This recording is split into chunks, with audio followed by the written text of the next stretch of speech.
बिस्मिल्लाहिर्रहमानिर्रहीम। अस्सलामु अलैकुम वरहमतुल्लाहि वबरकातुहू।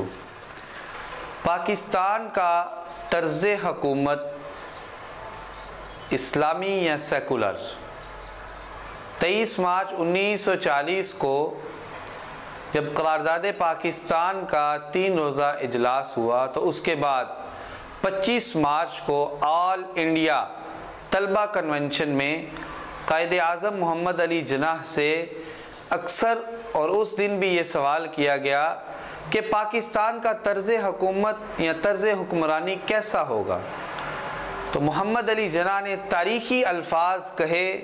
उन्होंने कहा, मैं कौन होता हूँ एक हुकूमत को बनाने वाला या एक तर्ज़ को पेश करने वाला। मुसलमान वो कौम है जिसका तर्ज़ हुकूमत आज से 1300 साल कबल अल्लाह रब्बुल इज़्ज़त की ज़ात ने नबी मेहरबान सल्लल्लाहु अलैहि वसल्लम की ज़ात अक़दस पर कुरान की सूरत में नाज़िल फरमा दिया था। तो हमारे पाकिस्तान का भी तर्ज़ हुकूमत अल्लाह के कुरान और प्यारे पैगम्बर जनाब मोहम्मद रसूलुल्लाह सल्लल्लाहु अलैहि वसल्लम के बताए हुए तरीक़ों के मुताबिक होगा।